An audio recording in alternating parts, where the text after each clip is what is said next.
नमस्कार, मैं अशोक कुमार पांडे और स्वागत है आपका टीसीएच पर। ये जो वीडियो आप देख रहे हैं, ये वीडियो जबलपुर से आया है। जबलपुर यानी मध्य प्रदेश, मध्य प्रदेश यानी डबल इंजन की सरकार। ये जिन महिला को आप पिटाई करते हुए, थप्पड़ मारते हुए, बदतमीजी करते हुए देख रहे हैं, वो भारतीय जनता पार्टी की जिला उपाध्यक्ष अंजू भार्गव हैं।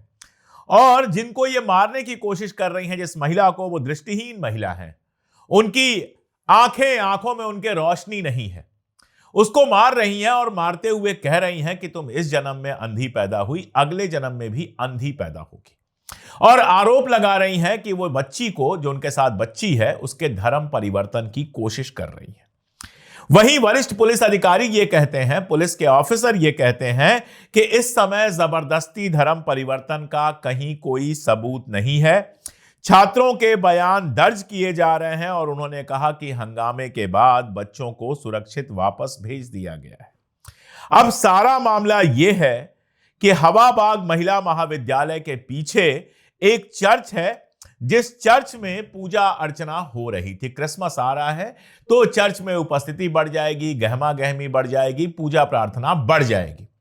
और क्रिसमस के आने के साथ साथ भारतीय जनता पार्टी और उससे जुड़े हुए लोग नंगे होकर बिल्कुल आ गए हैं। अब ईसाई उनके निशाने पर हैं। ईसाइयों के कामकाज, पूजा पाठ, सबका विरोध किया जा रहा है और बहाना बनाया जा रहा है केवल धर्मांतरण का। अगर जबलपुर में देखें तो जबलपुर में इस तरह की यह दूसरी घटना है। पिछले संडे को माधोताल के एक चर्च में प्रार्थना सभा चल रही थी और उस समय अफरा तफरी मच गई जब प्रार्थना सभा के अंदर दक्षिणपंथी संगठनों यानी बीजेपी, बजरंग दल, इनके लोग घुस गए और वहां पर इन लोगों ने बदतमीजी की, हिंसक झड़पें हुई और कई लोगों को जेल भेजा गया है, कई लोगों को गिरफ्तार किया गया है। 11 बजे शिव शक्ति नगर के पास जो है ये एक चर्च था जहां प्रार्थना सभा चल रही थी और वहां ये सब हुआ।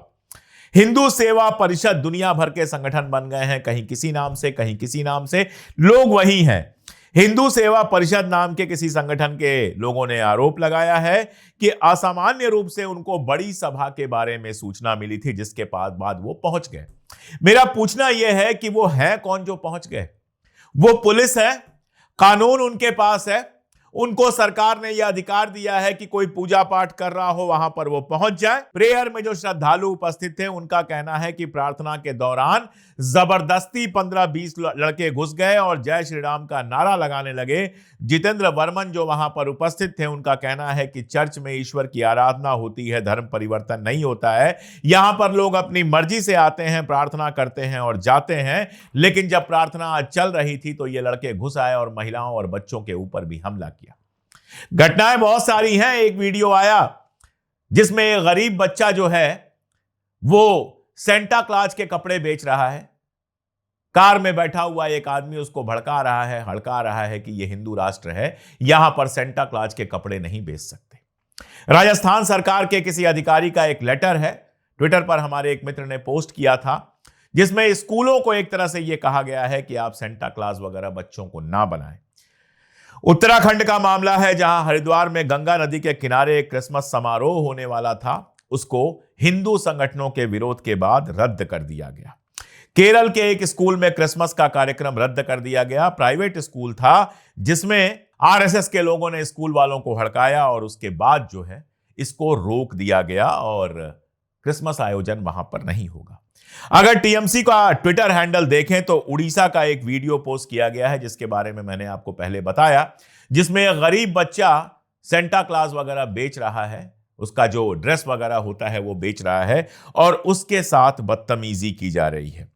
एक और वीडियो वायरल है जिसमें कर्नाटक के बेंगलोर में कोरमंगला का है वो वीडियो, जहां पर एक व्यक्ति चर्च के भीतर पादरी को धमका रहा है। अब हालत यह है कि दिल्ली में, महानगर दिल्ली में, राजधानी में लाजपत नगर का एक वीडियो आया है जिसमें सेंटा क्लॉज की टोपी पहने हुए जो लोग हैं उन ईसाई महिलाओं के ऊपर धर्म परिवर्तन का आरोप लगाकर तमाशा किया जा रहा है।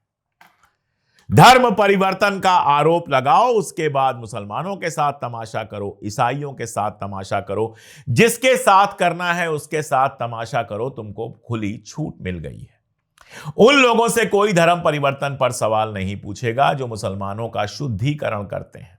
शुद्धिकरण क्या है? धर्म परिवर्तन ही है ना। कोई मुसलमान है उसको हिंदू बना रहे हो, वो शुद्धिकरण है। अरे भाई, मनुष्य एक आजाद व्यक्ति है, उसको ईसाइयत अच्छी लगेगी वो ईसाई बनेगा, उसको सिखिज्म अच्छा लगेगा वो सिख बन जाएगा, उसको इस्लाम अच्छा लगेगा वो मुसलमान बन जाएगा, उसको अगर हिंदू धर्म अच्छा लगेगा वो हिंदू बन जाएगा। इससे तुम्हें क्या परेशानी है? और कौन से लोग ईसाई बनते हैं? बड़े पैमाने पर ईसाई वही बने हैं जो दलित लोग थे, जिनको तुमने अपने घरों में आने का अधिकार नहीं दिया, जिनका छुआ तुम खाते नहीं हो, जिनके साथ तुम जानवरों की तरह व्यवहार करते हो। उन्होंने एक ऐसा धर्म चुन लिया जिसमें उनको बराबरी मिलती थी, तो अब सर में दर्द हो रहा है, अब परेशानी हो रही है। और हालत यह है कि एक धर्माचार्य जो हैं अभिमुक्तेश्वरानंद सरस्वती, वो बयान देते हैं कि हिंदुत्व को ज्यादा खतरा जो है वो मुसलमानों से नहीं है, वो अंबेडकरवाद से है। क्यों? क्योंकि वही दलित जब अपना अधिकार मांगते हैं, जब छुआछूत दूर करने की बात करते हैं, जब बराबरी की बात करते हैं, तो आपका हिंदू धर्म खतरे में पड़ जाता है। तो फिर बताइए, अगर वो ऐसा कोई निर्णय ले लें, जैसे बाबा साहब बौद्ध बन गए थे, ऐसा कोई निर्णय वो ले लें, तो आपके सर में इतना दर्द क्यों होता है? दरअसल अल्पसंख्यकों के खिलाफ भारतीय जनता पार्टी का ये पागलपन दिनों दिन बढ़ता जा रहा है। 4-5% ईसाई हैं बस इस देश में, लेकिन वो भी उनसे बर्दाश्त नहीं हो रहे हैं।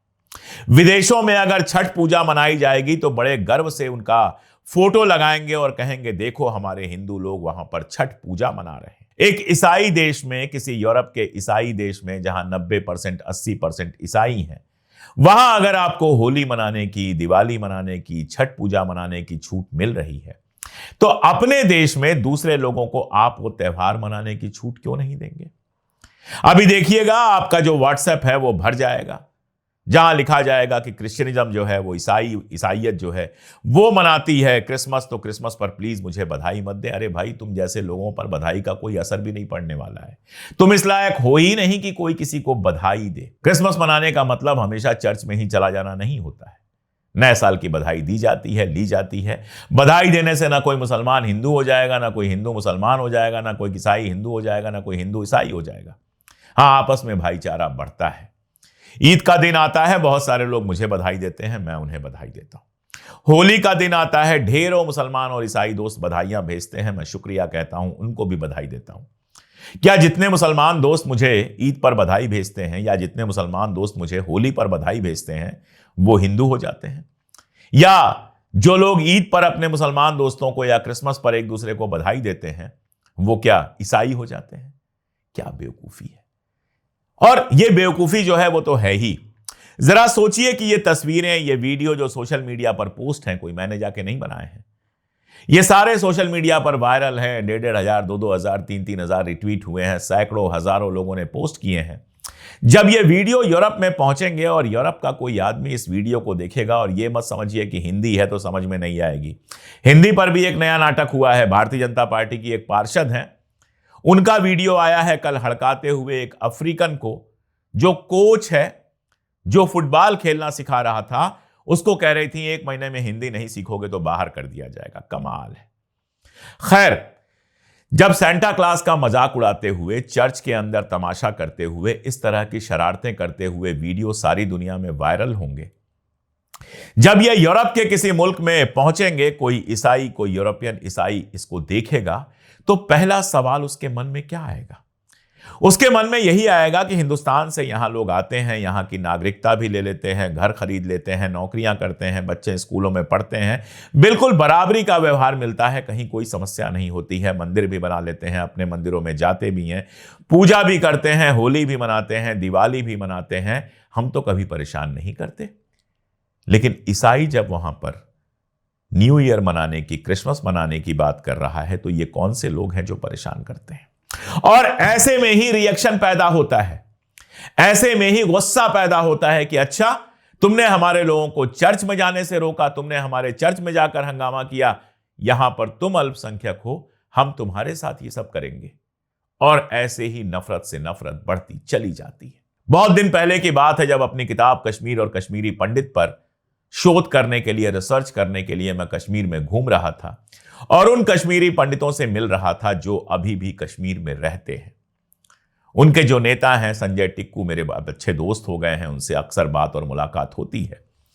हम लोग डल के किनारे टहल रहे थे और बात कर रहे थे, अचानक उन्होंने एक बात कही। उन्होंने कहा, हिंदुस्तान में जो मुसलमानों के साथ हो रहा है, ईसाइयों के साथ हो रहा है, वो हम समझ सकते हैं। मैंने कहा, अरे आप कैसे समझ सकते हैं? तो उन्होंने कहा, क्योंकि यहां पर हम अल्पसंख्यक हैं। जब कोई घटना होती है, हमारे सीने में डर पैदा हो जाता है। हमें लगता है हम जरा से लोग हैं, इतने सारे मुस्लिम हैं, कल को कुछ हमारे साथ हो गया तो यहां हम अल्पसंख्यक हैं, आप वहां हरकतें करते हैं मुसलमानों के साथ, झेलना हमको पड़ता है। और तब मेरे समझ में आया कि बात हिंदू मुसलमान की नहीं, बात अल्पसंख्यक और बहुसंख्यक की होती है। यहां आपके पास संख्या बल है, आप ज्यादा हैं, आप कभी मुसलमानों को जाके परेशान करते हैं, कभी ईसाइयों को जाके परेशान करते हैं, और असल बात यह है कि सरकार आपके साथ है, इसलिए आप ऐसा कर पाते हैं। कल को अगर यही सब उन अल्पसंख्यकों के साथ हो जो हिंदू हैं, जो यूरोप में रहते हैं, अमेरिका में रहते हैं, तो फिर तो आपको बहुत दर्द होगा। बांग्लादेश में एक मुस्लिम लिंच किया गया, किसी को यह कहने में कोई शर्म नहीं होनी चाहिए कि यह भयानक काम था। मैंने उस पर वीडियो बनाया था, ट्वीट किया था, हर तरह से उसका विरोध किया था। लेकिन जो लोग हिंदुस्तान में मुसलमानों के लिंच होने पर तालियां बजाते हैं, क्या उनको यह हक है कि जब बांग्लादेश में किसी हिंदू के साथ ऐसा हो तो कुछ बोले?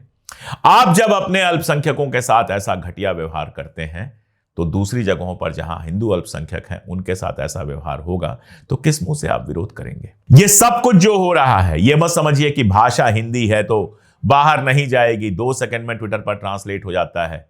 एआई पे डाल देंगे, वो वीडियो में क्या है सब आपको डिटेल में बता देगा।